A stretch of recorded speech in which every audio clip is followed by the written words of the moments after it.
Good afternoon. Thanks for joining us today for our new knowledge session. This is our first one for 2021. I haven't gotten used to saying that, but my name is Sandy Ratliff. I'm with Virginia Community Capital, and if you're not familiar with us, we're a community development financial institution providing lending, investing, and community innovation services in Virginia.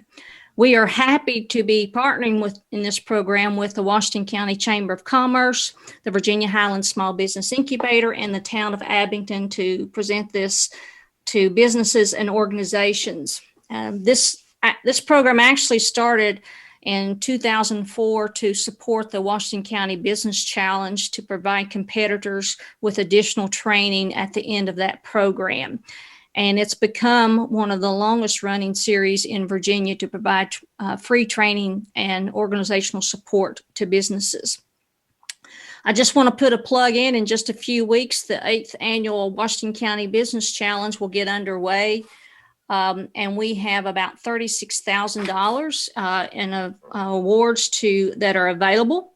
If you or you know someone that is interested in starting or expanding a business in Washington County, Virginia, or in the towns of Abington, Glade Spring, and Damascus, I suggest that you have them contact the Washington County Chamber of Commerce.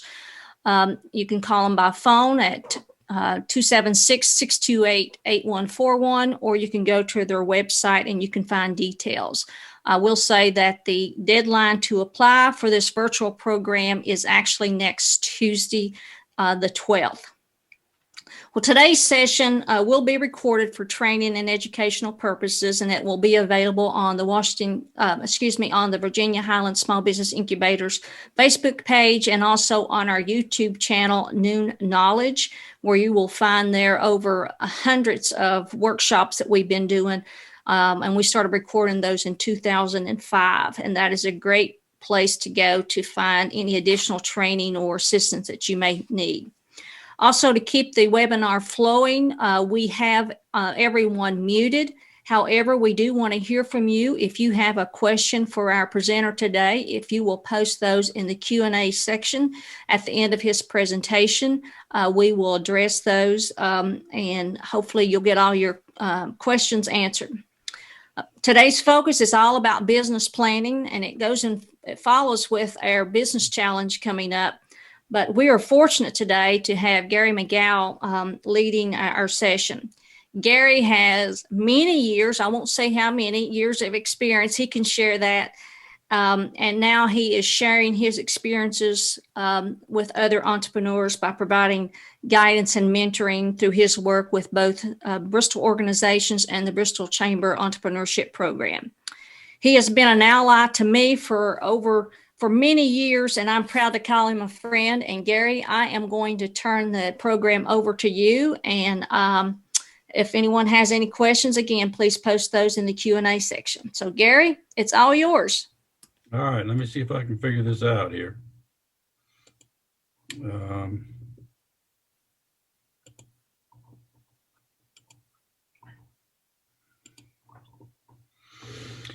All right, Sandy, can you see that now? Guess not. Now, did you hit share screen first? Let me back up here. Let me go back to, no, that's not it.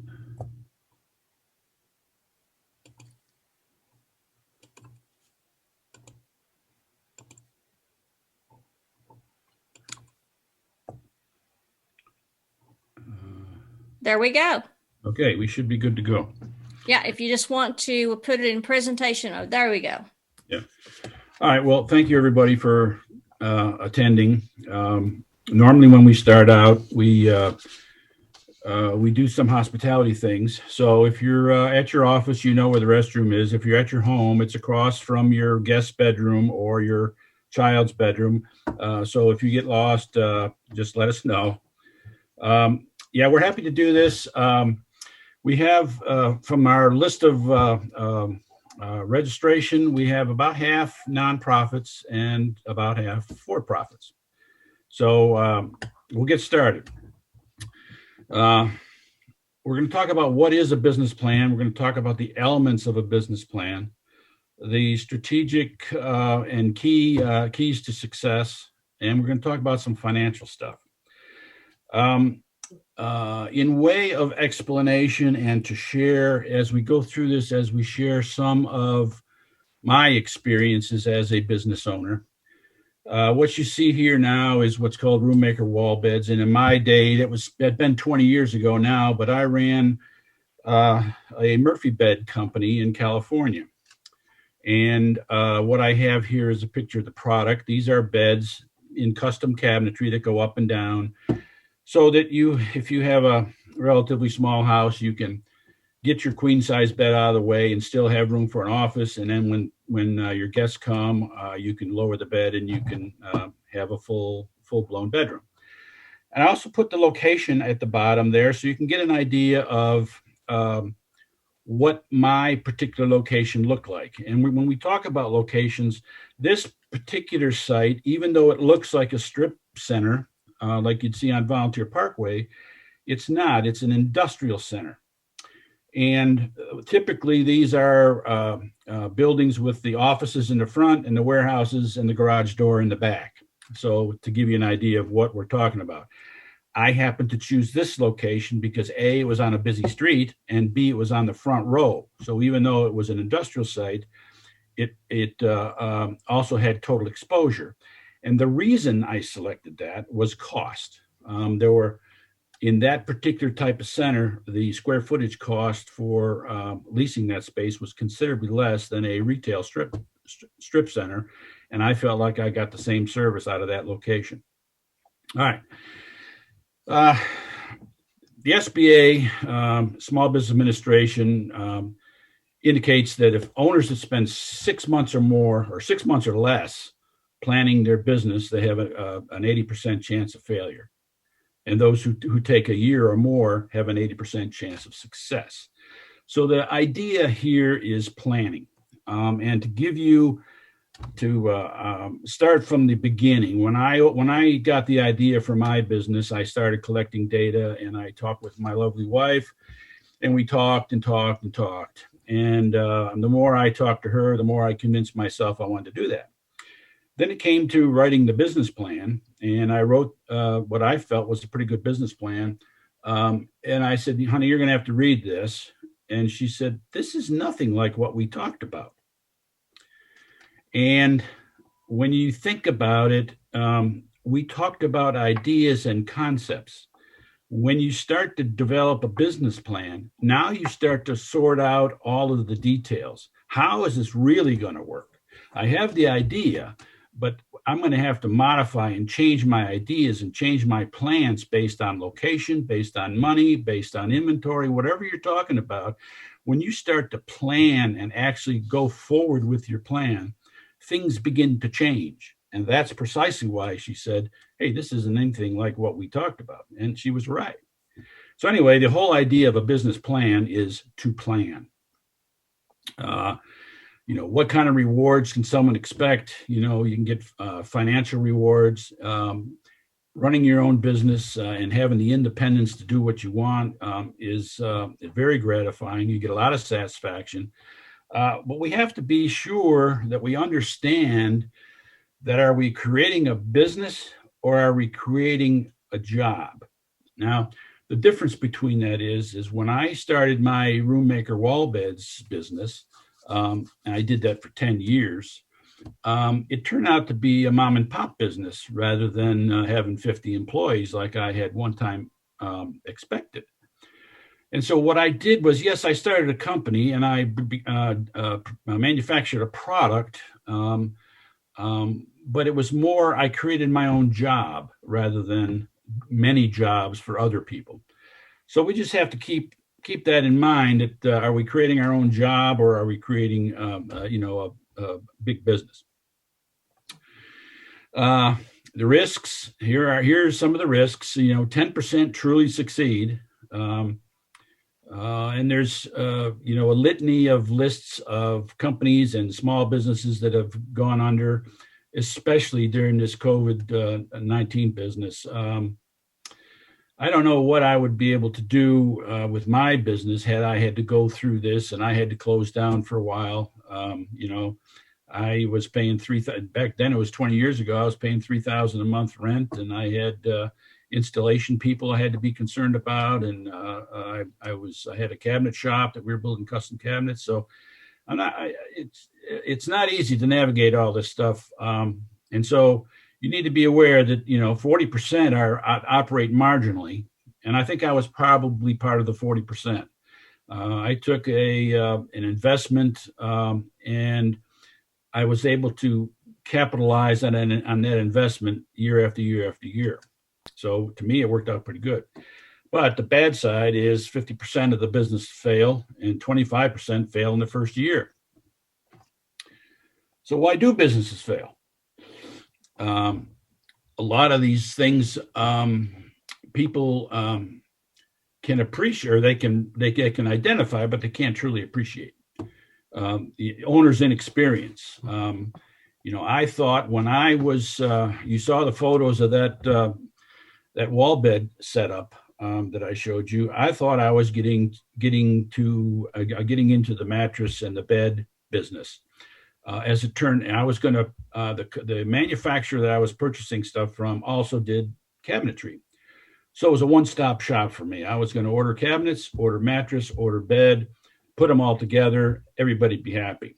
But it turned out shortly after that I realized that the price I had to pay for the cabinetry was far more expensive than if I could build it myself, or I could have a local cabinet company build it.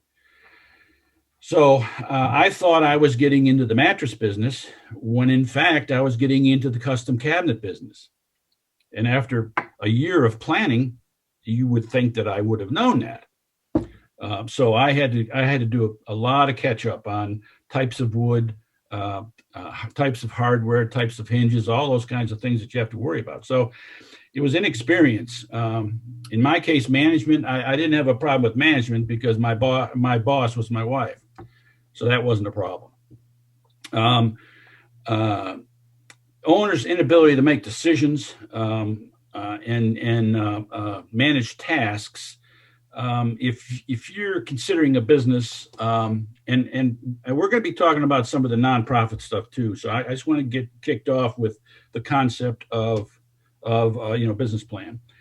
But if you don't wake up in the morning and when you put your feet on the floor and say, give me the most difficult problem right now, then you may want to reconsider starting a business. Because when you're in business, it's communications, it's customers, and it's problems. And so every time the phone rings, you're likely going to have to solve somebody's problem.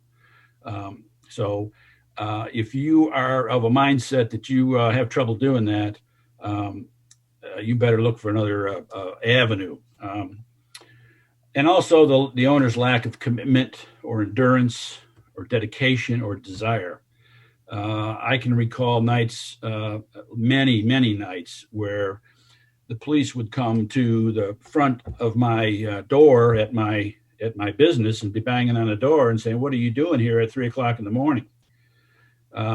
You have to be prepared to do what it takes to run your business, and it's day after day after day. So you got to have the endurance and the commitment. So you just need to be aware that as some companies that you go into and you deal with make it look easy, it's not as easy as it looks. What kind of experience do you have to have when you're a business owner? There's a list of just some of them. You wear a lot of hats, and if you are in a company or are familiar with a company, like for example, when I started my business, I was working at General Dynamics in San Diego. And, that's a huge company. So if I had to go to do some planning, or I had to get a decision done, or I had to work on a web page, I didn't do that. I just went to somebody and they did it. But when you're a small business owner, unless you got deep pockets and you're prepared to spend money on a web page developer or on other types of things, accountants and legal people and software and computer guys, if you have the resources to do that, absolutely. But if you don't, if you're starting out, you're bootstrapping it and you're starting out with a relatively small budget, you need to learn how to do these things. You may not be able to do all of everything. You may be able to putz around and hook up a computer, but you may not be able to solve internet or networking or something like that. But you got to be able to do as much as you can. And self-sufficiency is a big deal. All right, so why do we need, what is a business plan and why do we need it? It's about planning. It's about determining the feasibility of your business. Can this thing actually work? It also acts as a plan for how you're going to operate. How many employees, what job descriptions, what are they going to do, who's going to do what, who is responsible for what. When you have articles of incorporation, if you decide you're going to be an LLC or you're going to have a corporation, your articles of incorporation are going to outline who does what within your company. And you want to do that as well, because you don't want, if you're in charge of sales and Gladys is in charge of accounting, Gladys doesn't want you coming over telling her how to be an accountant. That's her responsibility. And so, you want to be able to delineate who's responsible for what.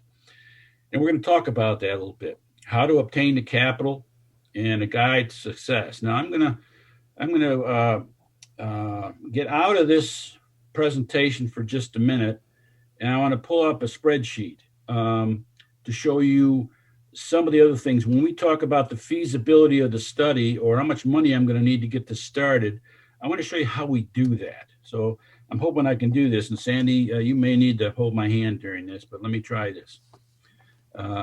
Just hit stop share. Oh, wait, let me go back to that. Sorry. Whoops. Why am I not doing that? That's not it.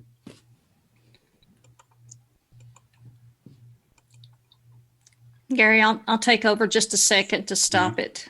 Oh, here it is. Stop share. There we go. Stop share. Okay, now I'm back. Now I want to open this up here. All right, and now I want to go back and share. And I want to do that. Share. Okay. Sorry about that, folks. I have a lot of skills, but this isn't one of them. I want to show you this. I want to minimize that. I want to show you this. This is a typical spreadsheet. And for anybody out there who wants this, if you know anything about Microsoft Excel or any of the other spreadsheet programs out there, this is what a spreadsheet looks like. And the reason we bring it up is because what we're talking about doing is here is saying, okay, now what's it going to take?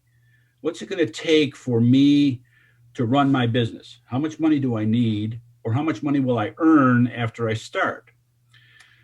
And so we do these spreadsheets. This is basically a profit and loss. This over here is your revenue. And anybody preparing one of these things, I recommend you do is you go to the most detail you can possibly go to. And likewise with expenses, this is just a list of expenses, but we would change these depending upon what type of business you're in. This happens, you see the bedding, you see the cabinet costs. That's how old the spreadsheet is. It's 20 years old. But the point is that you can project what you think you're going to earn based on all these things that you're going to sell, that you're going to have a list of that you're going to sell.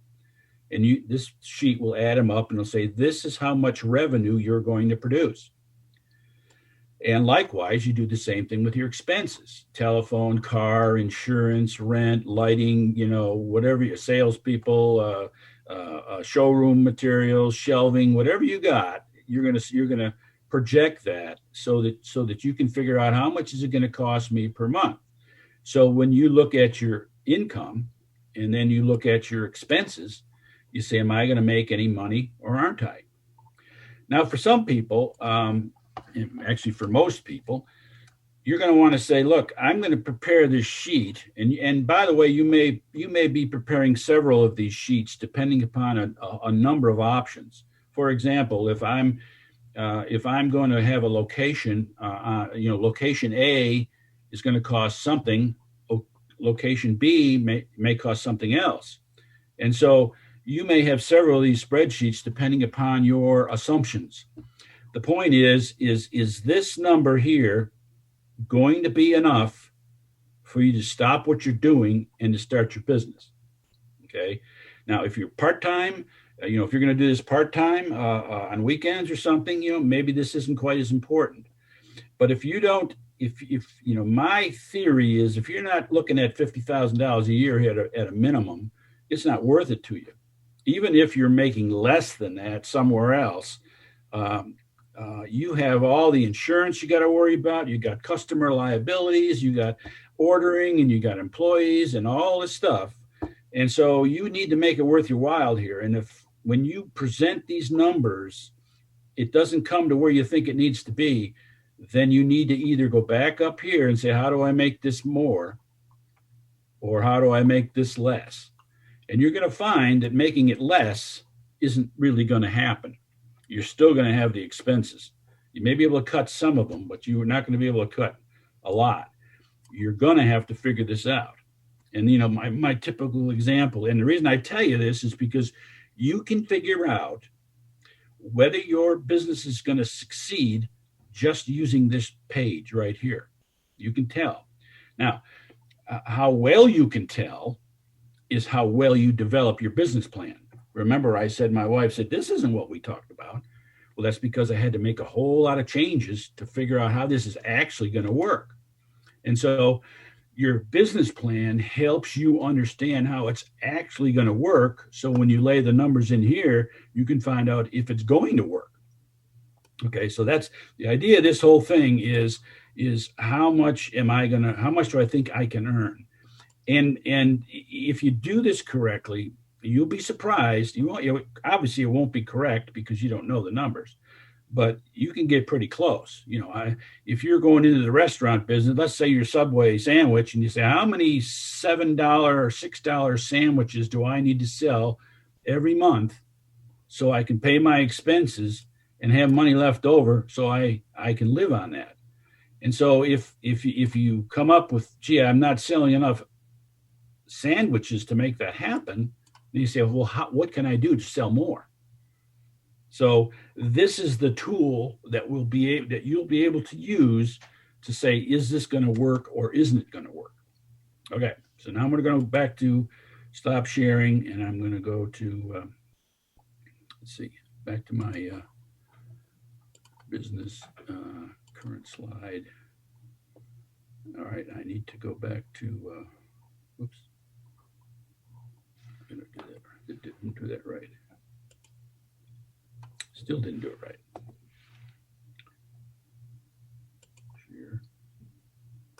Share, and back there, and share, and we're back, I think. Okay, so we're back where we were. Whew, I didn't think I could make that happen. All right, so whoops, wrong way. All right. So the business plan is a written description of how things are going to operate and how you're going to manage it. And as we go through the different steps, you'll see how that works. It's going to address the market strengths. It's going to address your strengths and your weaknesses and the strengths of your competition and their weaknesses. And if you don't think having an understanding of your competition's product or operation isn't important, it is. Trust me. And I can tell you stories about that later. How much it's going to take for you to do this, and what kind of financial performance are you hoping to get? Quickly, there's different types of businesses: sole proprietor, partnership, and corporation. The key here is sole proprietorship is the easiest thing. You can change the type of your organization anytime you want. So typically you start out as a sole proprietor. And then if you get bigger or better, then you can get into either a partnership or a corporation. The key is if you're going to get into a partnership, you need a partnership agreement. Why do we need a partnership agreement? The Small Business Administration says that most partnerships fail, or they break up, I should say, not fail. And why do they break up? Well, we've made our $1 million and I'm ready to go to Florida, so I don't want to do this anymore. Or my wife wants to move closer to her sister, so I'm not going to do this anymore. So how do we split it up? Who gets what? How do we take this? See, a partnership agreement is really a prenuptial agreement. When and if it happens, how do we split stuff up?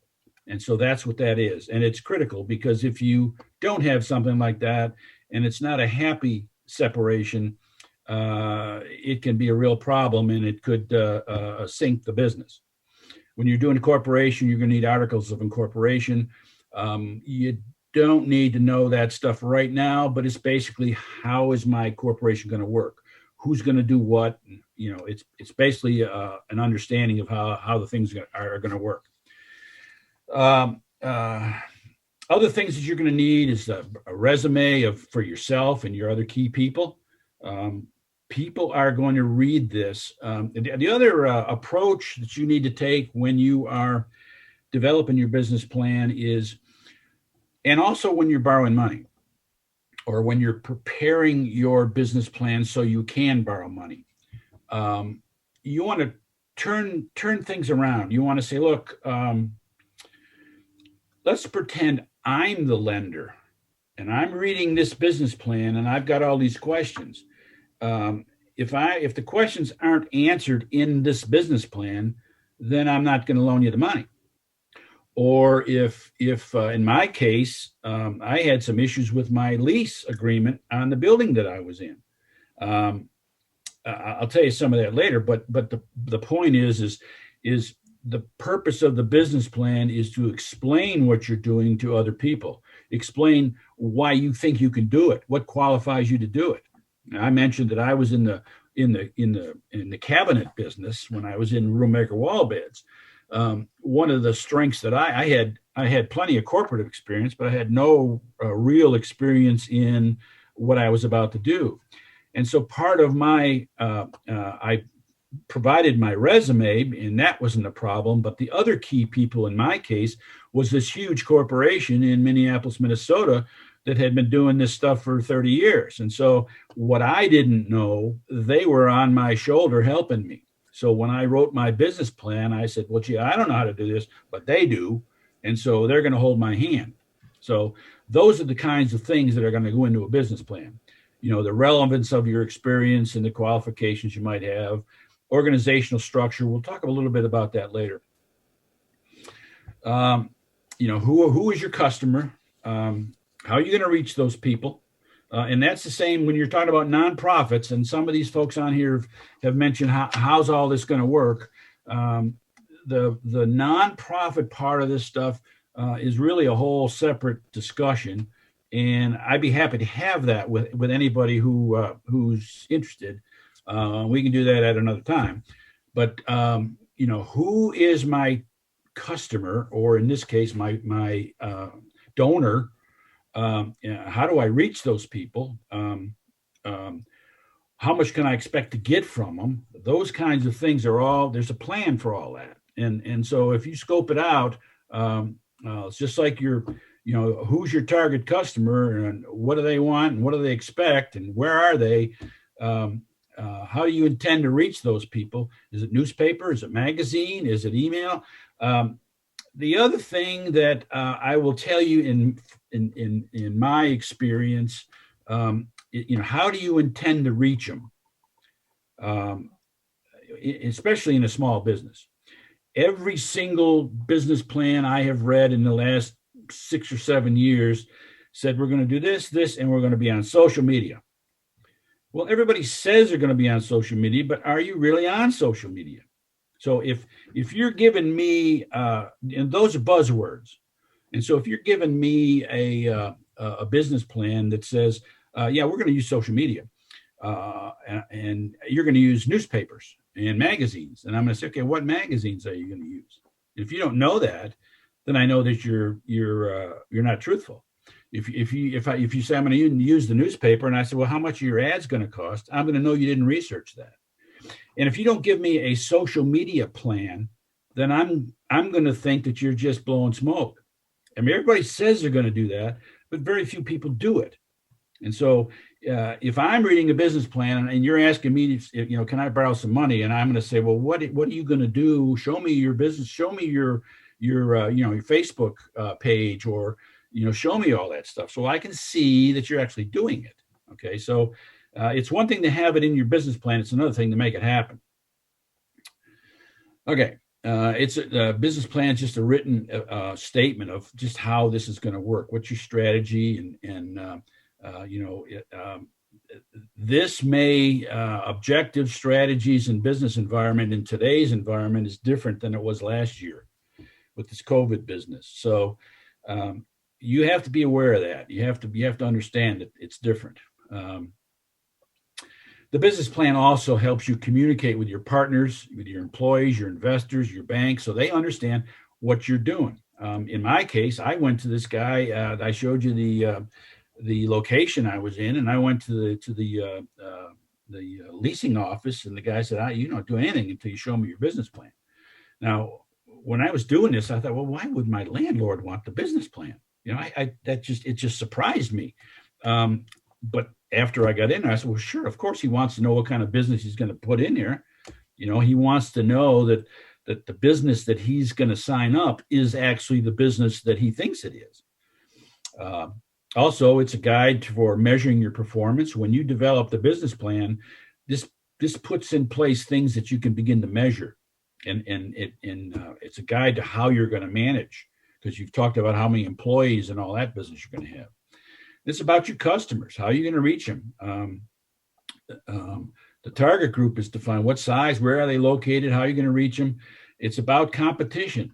The business plan, in some cases, should tell the reader why you're different. Is your hamburger better? Is it cheaper? Is it bigger? Does it come with fries? Why are you different? You look at all these different places out there, and a lot of them are doing the same thing, but they're just a little different tweak on them. And so I cannot even begin to tell you how many of my customers, in my business, I had to go to everybody's house, and I had to measure their room so I could figure out how big the cabinets were going to be and what they wanted, and show them samples of the wood and all that business.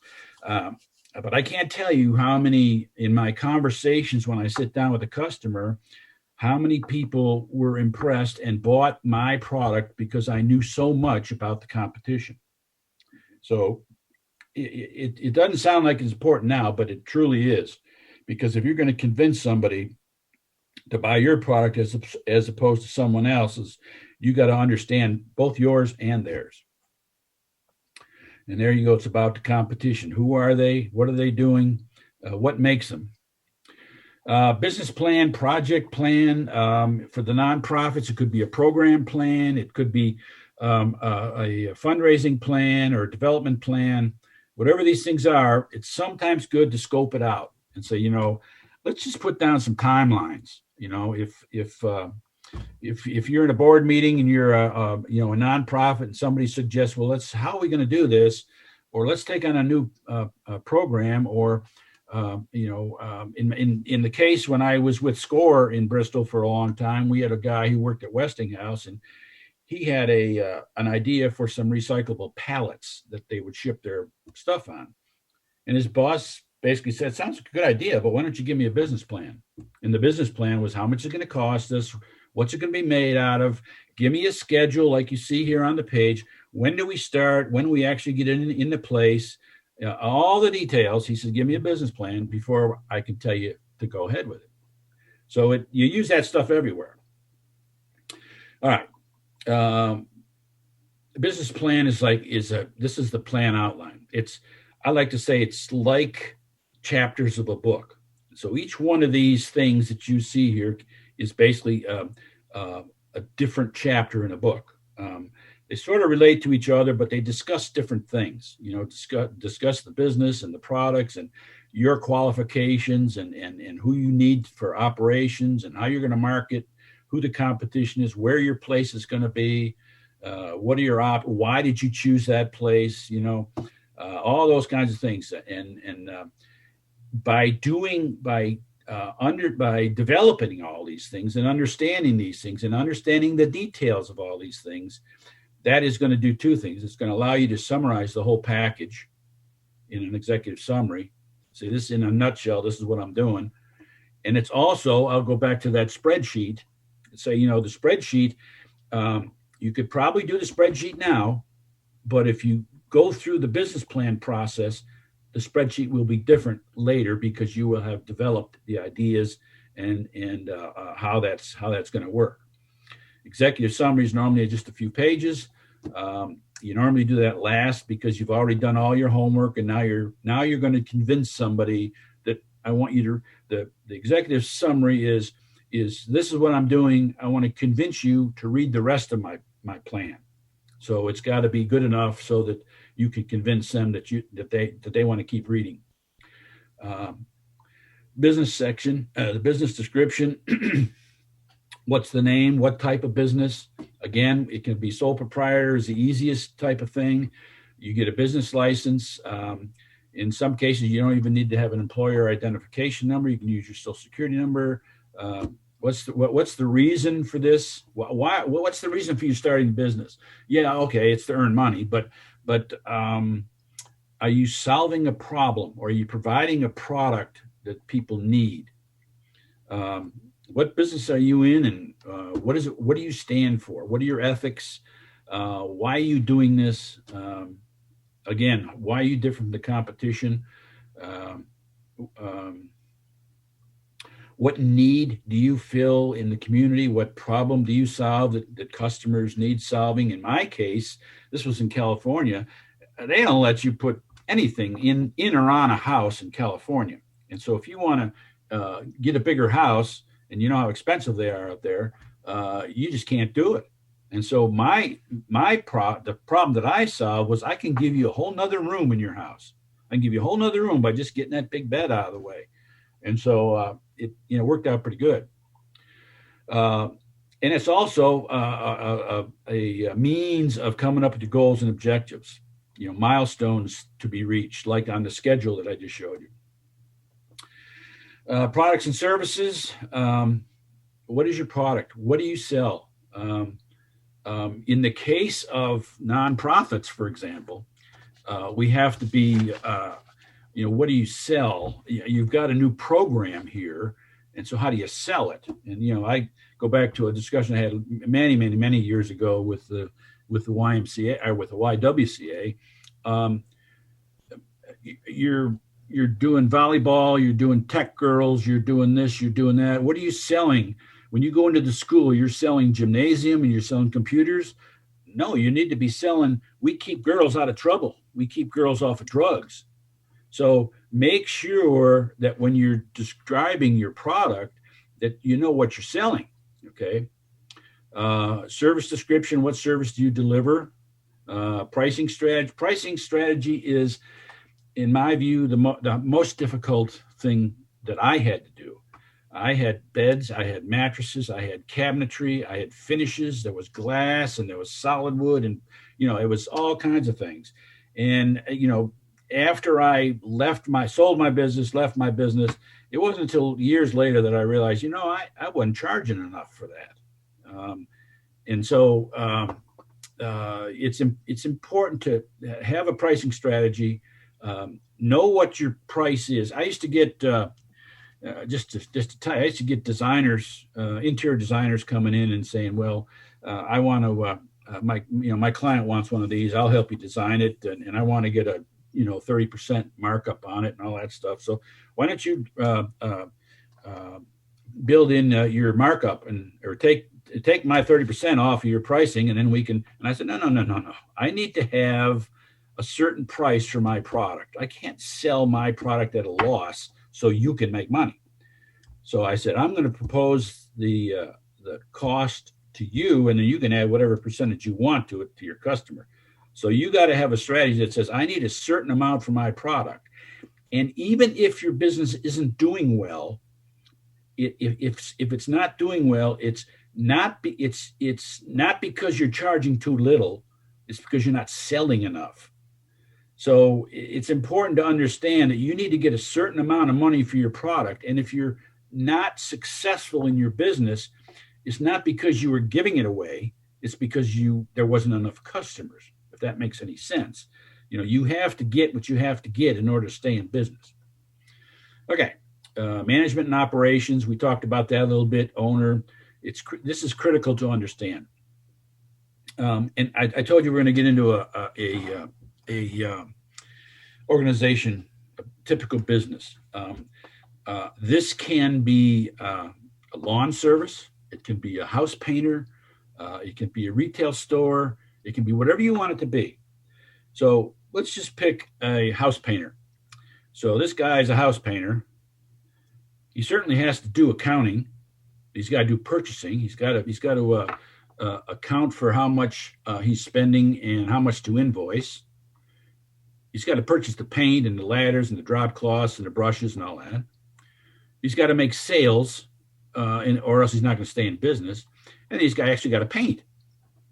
So he needs this business owner needs to know he's not just a painter, but he's a sales guy, and he's a purchasing, and he's an accountant.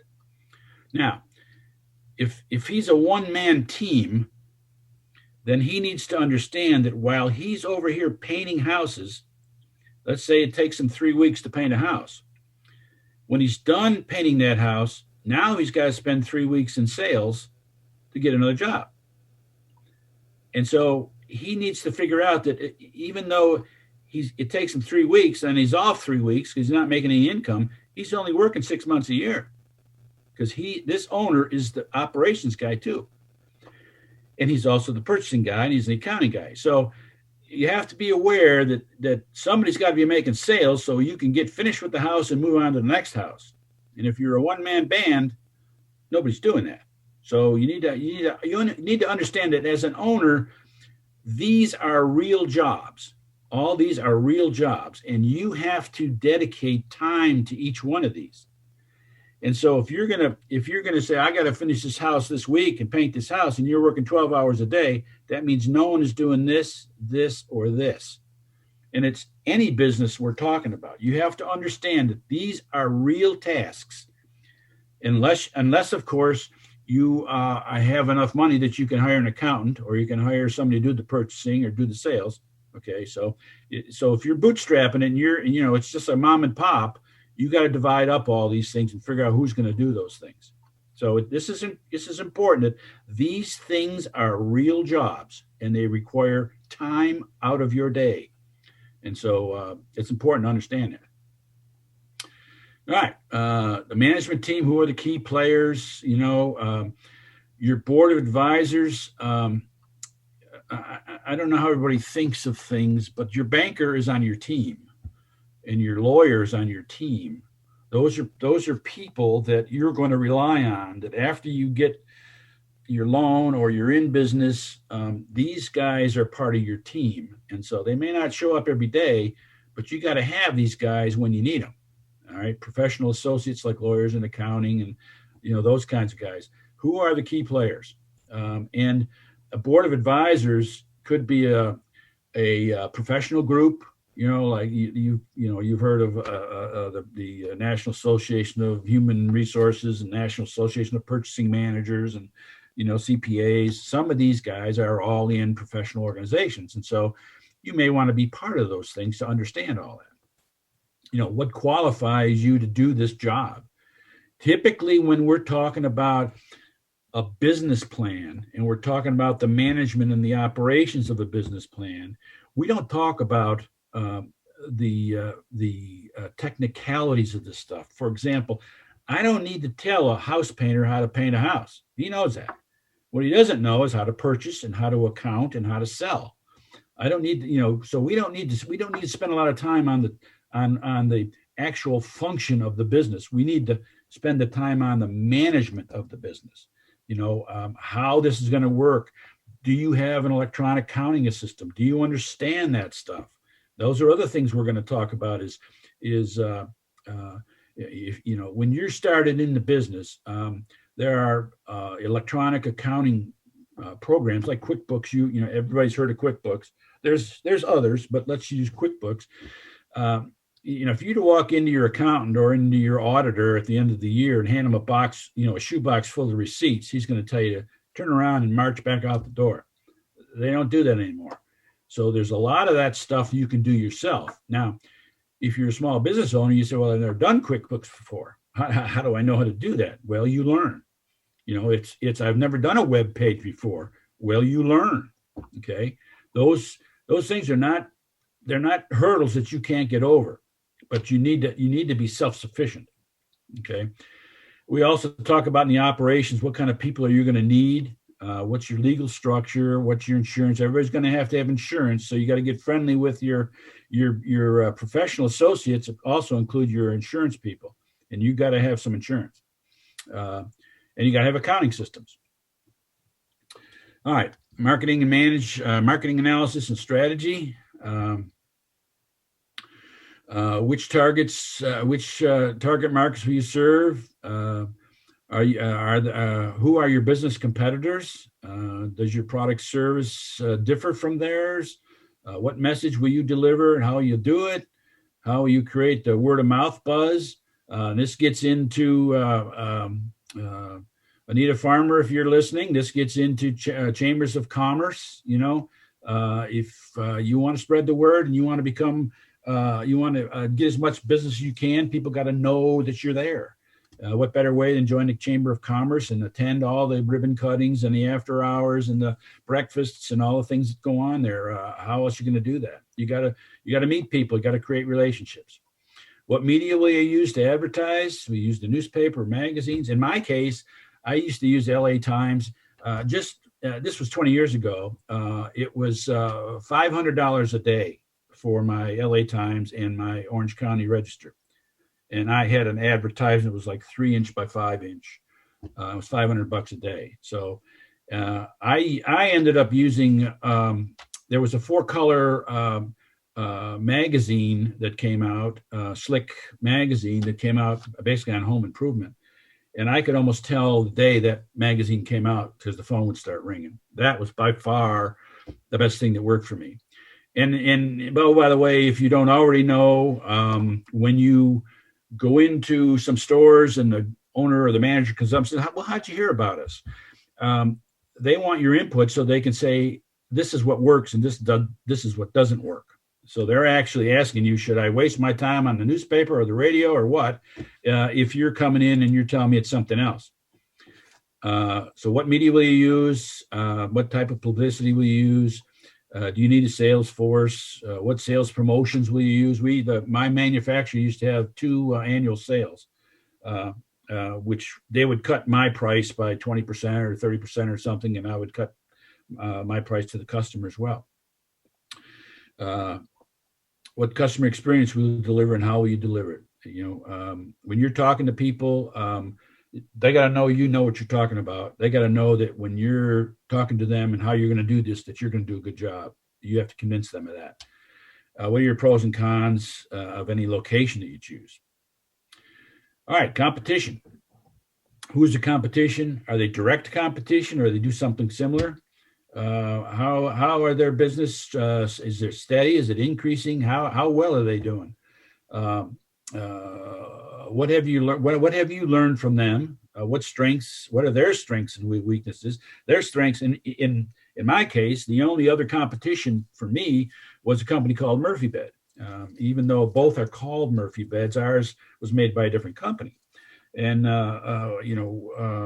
what are their strengths and weaknesses? My product was much more reliable, much stronger, and much safer. You know, when you're dealing with a wall bed and you got a queen size bed, you don't want your grandmother standing underneath it if it drops too fast. And so safety was a pretty big issue with me. And that was real simple for me. All you had to do was look at the competition and look at mine. And you could say, well, yours is obviously better. And how does your business differ from them? And you can do some competitive analysis. You can just set up a simple spreadsheet. And a lot of the stuff we talk about here are just simple lists. You know, when I do strategic planning for nonprofits, one of my slides, similar to this, is just a Food City list that my wife gives me. He says, "Here's the list. Head over to Food City, and this is what I want you to bring home." That's a business plan. I'm going to go in there and I'm going to figure out where this stuff is, and I'm going to put it in the cart and bring it home. So that's a business plan. There's a lot more to it. You know, what aisle is it on? Is it on the frozen section? Is it chocolate or vanilla or strawberry? You know, there's all kinds of things that go into it. But that's a simple business plan. How, you know, I'm going in the store and I'm going to do something. And so it's the same thing with nonprofits. You know, I'm going to look for donors. And you say, well, what donors? Let's make a list. So, and that's part of the nonprofit presentation is, you know, a real simple example is, okay, some of my donors are going to be churches. You say, okay, what churches? Well, I don't know. So we'll make a list of the churches. I mean, you said churches. Now, which ones do you want to address? And so make a list. And you say, okay, now you got your list of churches. Who is the person at that church you're going to contact? What's their phone number? And you put a little box in front of it and say, I'm going to make this big long list. And then every time I call somebody and I get an answer, I'm going to put a check mark in the box to understand that, okay, I called them. So I'm monitoring my progress. I'm monitoring all that stuff. And you can do the same thing if you're a business owner and you have to, you're buying clothes, you've got a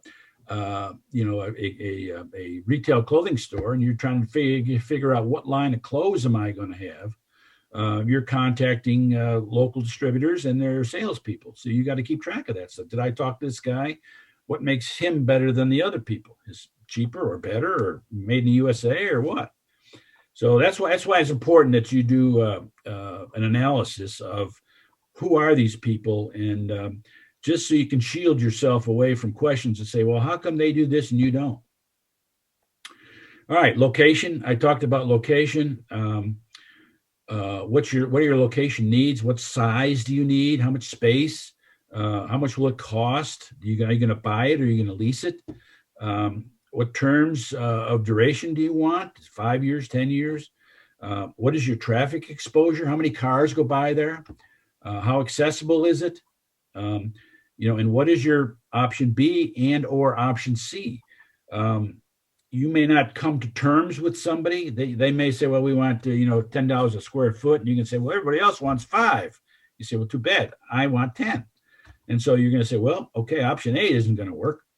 So what about option B? So you're going to need to, when you find a location, you don't just find one, you find several.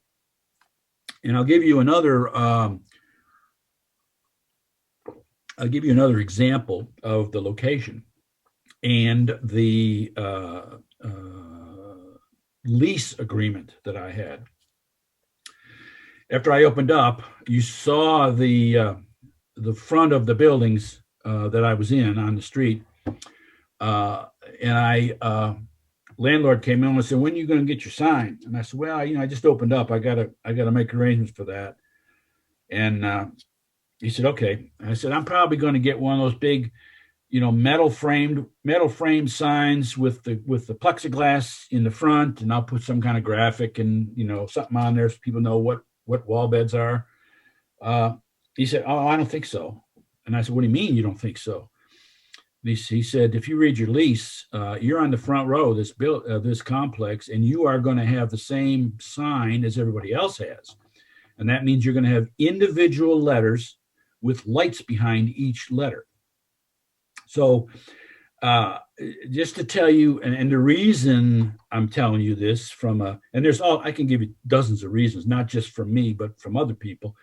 I was going to invest $20,000 in my inventory.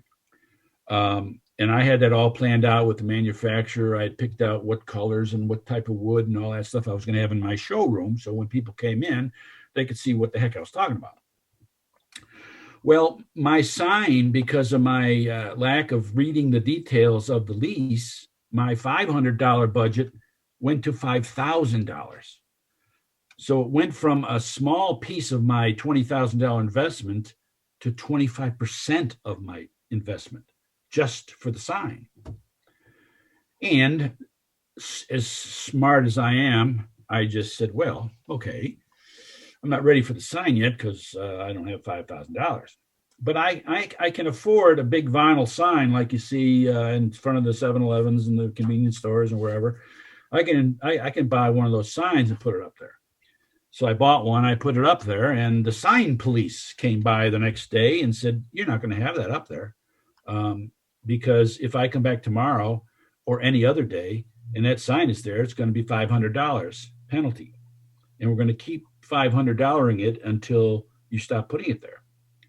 And so imagine my surprise when I said, "Whoops, I guess I'm buying my sign a little sooner than I thought I was." And it's because I didn't do my homework.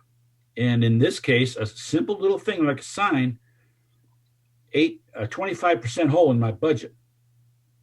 Um, I can tell you another story, just maybe quickly, but a guy was going to open a place up on Volunteer Parkway, and he was going to be a catering guy. And he wanted to open up his catering business in a restaurant, a small restaurant, so that if he had some patrons come in, he could make a little extra money. But it was really to do. He had a contract with one of the corporations here to do their lunchroom, and so he went to the SBA and he got a one-page small business loan for $10,000. And so he called me and he said, "Can you help me?" And I said, "What's your problem?" And he said, the utility company wants me to I don't know, I don't remember now. It's been a long time, maybe $4,000 or $5,000 to turn on my utilities." And he said, "That's crazy." And I said, "Well, it seems like a lot of money, but let me call the guy." So I called the guy, and this was Bristol, Virginia Utilities, and he justified why they do that. It was a perfect explanation, and and so the guy said, "I'm not going to be able to do this business. I got a $10,000 loan, and I need that for equipment. And so now I'm not going to be able to do this in the business." I don't know. His alternative was to do it at home.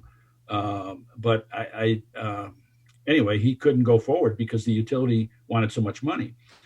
And we can argue about why utilities want so much money to get you opened up. And when I talked to the utility guy, he said, I said, "Well, the man says he's not going to use that much electricity." He said, "Yes, he is."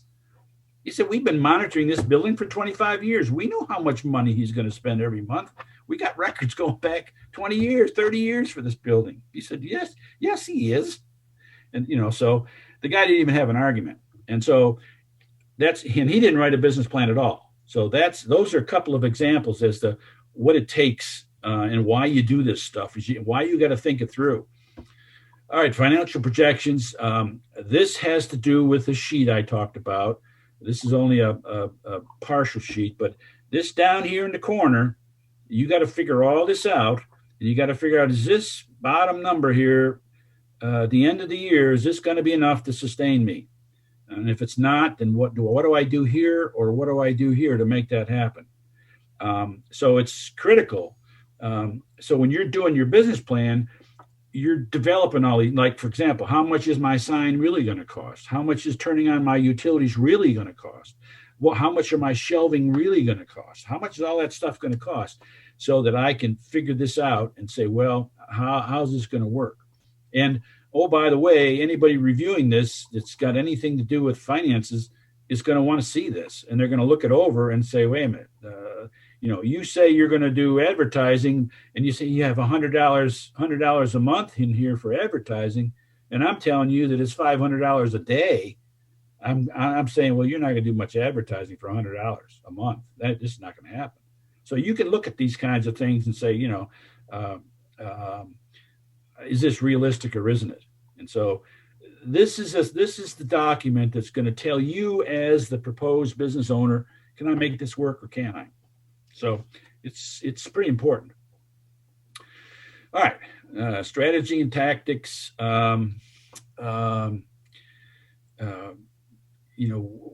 are your strengths, opportunities, weaknesses, opportunities, and threats for you nonprofit people? Through Bristol organizations, we do SWOT analysis. We walk you and your board of directors through, what are your strengths, weaknesses, opportunities, and threats. We do that on We don't normally have workshops on it because everybody's a little different. And so from the nonprofit standpoint, when you do a strategic plan, these strengths, opportunities, strengths, weaknesses, opportunities, and threats are critical for your strategic plan. Um, these things are going to put items on your strategic plan. Okay. Um, um, so, from a nonprofit standpoint, this is important. You can do it in house, but sometimes it's easier. Well, a lot of times, from a nonprofit standpoint, a lot of times it's a whole lot easier when someone comes in from the outside. If you have board members that don't perform, or you have the wrong people on your board, it's pretty hard for an employee or an executive director to say, this guy doesn't really belong here. Executive directors don't have that leeway, but somebody from the outside can. And we've done that before. It's painfully obvious, but nobody wants to say it in some cases. So some of this stuff we twist it a little different way for nonprofits, but it's a business plan or a program plan or a fundraising plan basically has the same thing. How are we going to do this? Who's going to be involved? What do we hope to gain? How long will it take? All those kinds of things. Competitive advantage, what is your competitive advantage and how are you going to capitalize on it? In my case, with the wall beds, in my case, this was out in Los Angeles area, and I used to go to all these big home shows, and I had a big booth. I had 2 wall beds working all the time because I had 2 different types of designs. People would come over to me and say, "Well, how is your product different from the other guy?" And I said, "The other guy around the corner." He said, "Yeah." Well, I said, "He's got a table in the middle of his 10-foot by 10-foot booth that he's handing out brochures with, right?" And he said, "Yeah." And I said, "I don't have that table. My beds are operating constantly Friday, Saturday, and Sunday, nonstop. They're operating. The reason he has his table in the front of his wall bed mechanism is because he can't make that happen all weekend long without it breaking. So that's one difference that we have. So do I have a competitive advantage? It's safety and it's reliability. So you need to understand both your advantages over the disadvantages of your competition. How are you going to continuously improve your product? I told you about mine. I was going to buy these cabinets from the manufacturer, and I found out I can make them much higher quality and much cheaper. So that's how I improve my product. Are your objectives, what you expect to do, is it really achievable? Typically, when I did my business plan, I was over optimistic as to how soon I was really going to start generating some money. And so you just need to be realistic as to just how this is really going to work. What are the key issues what are your key issues? What do you hope to accomplish with your business? When you do your business plan, I said this before, when your website, when am I going to develop it? How many cold calls am I going to make a week to make my revenue? Remember, I showed you that spreadsheet, and up at the top of the spreadsheet, it was revenue. If it was sandwiches, how many sandwiches do I got to sell? If it's donations for nonprofits, how many donation calls do I got to make a week in order to meet my goals? What's your goal for the first 100,000 by such and such? What's your goal for the second 100,000 by such and such? What's my break-even point?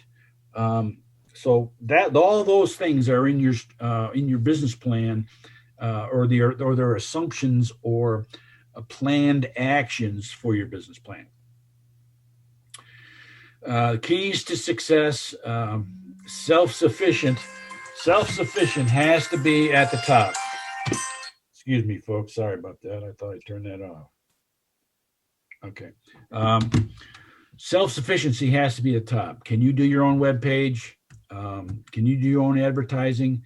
One of the things that I did, it's been a long time ago and it doesn't happen to everybody, but when you're dealing with newspapers, they send around a salesperson every Thursday or the Thursday afternoon, or whenever your deadline is for the weekend. And it was nice they sent somebody around, but if that person didn't show up, and I didn't get my print into the newspaper design office, it didn't get printed for Sunday. And it was expensive, and I was saving $500, but I wanted my ad to be there. And so after that happening a couple times, I said, you know what? I don't care if you get the commission, but I'm going to send my proof directly to the newspaper. I don't need you to help me with that. I can send it directly.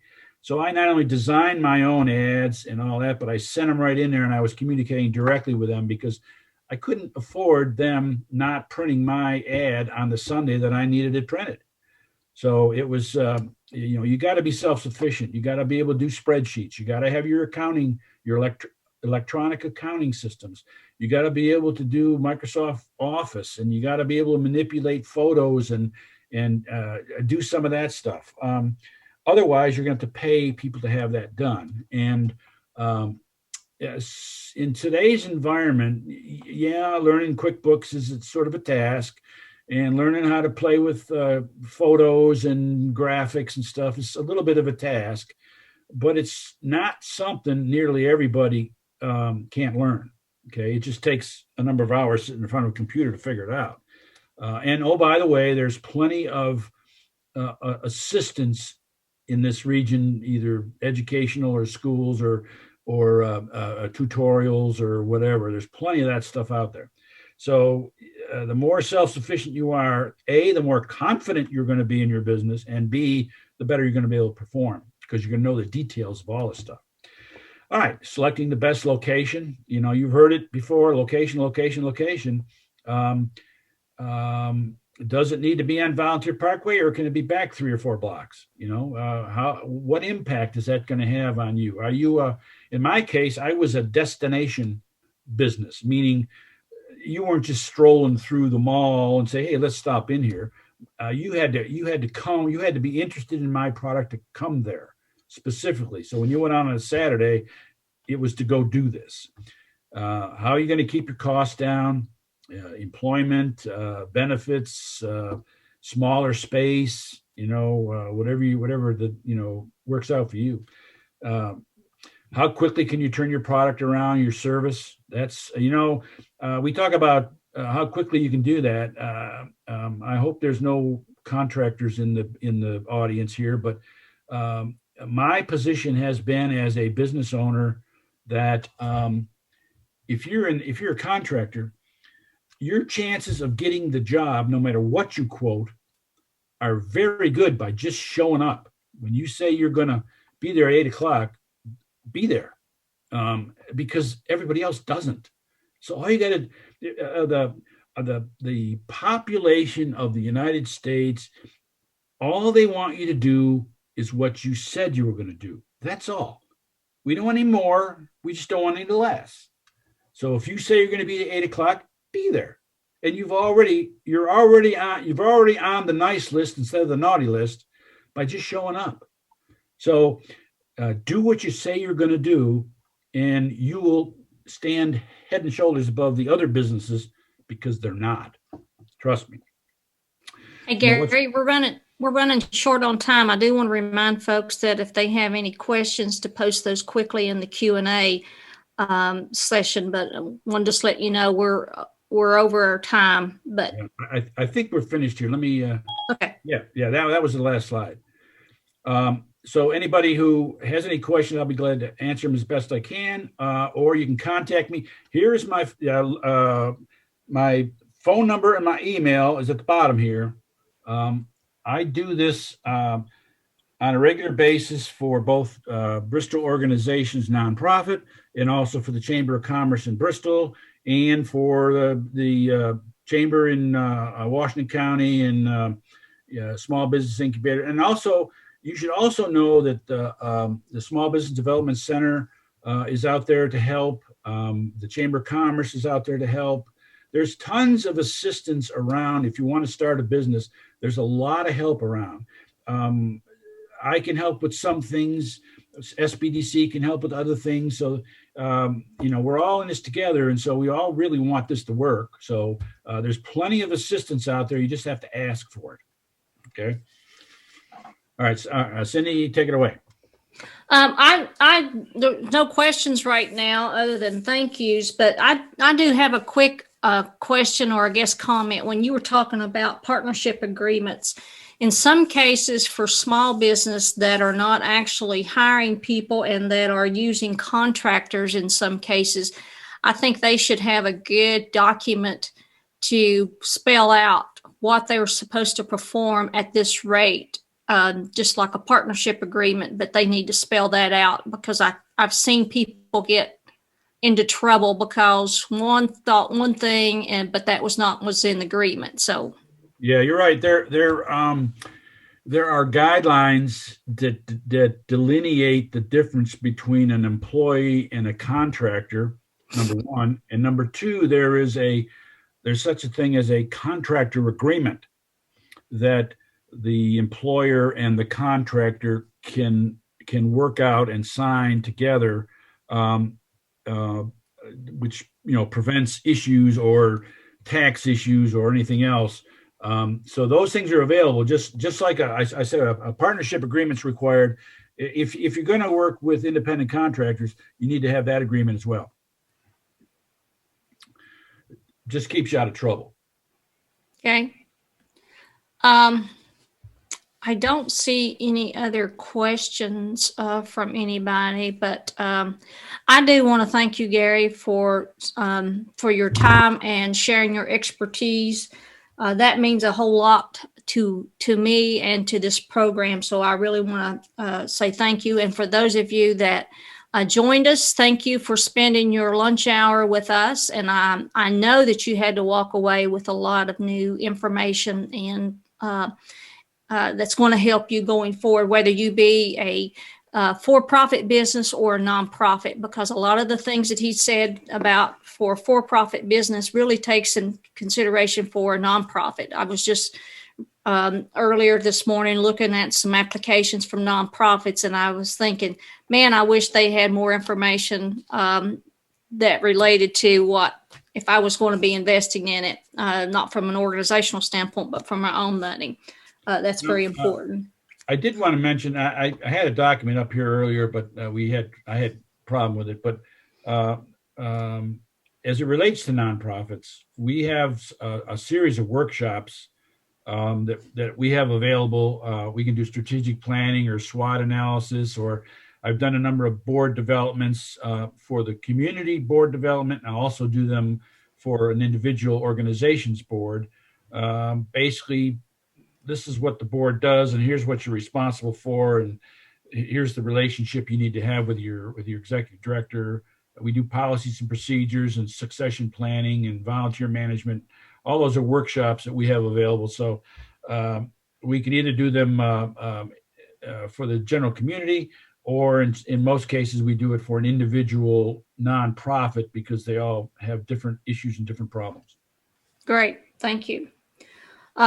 Just a reminder, today's session is being recorded, and that it will be available on the Virginia Highlands Small Business Incubator's Facebook page, and also on our New Knowledge YouTube channel. It's youtube.com/New Knowledge. And there's, as I said earlier, well over 100 workshops that are there available on demand. Just want to put a plug in for our next session, which will be on January the 20th. And it will be focused on rebuilding our tourism industry post-COVID. And Becky Nave, a friend of this program with the with the Virginia Tourism Corporation, will be leading that session. So I hope you can join us and invite someone to come with you at the next session or any of these sessions. This is why we're doing this, is to benefit our community. So thanks again. And I will share a copy of Gary's PowerPoint with our attendees today. And also, if anyone want a profit and loss template, we've got something also that we can share, or we can share Gary's to everybody. So thanks again. Happy New Year again, and look forward to our next session. Thanks, Gary. Appreciate it. Happy to do it. Thank you. Thanks.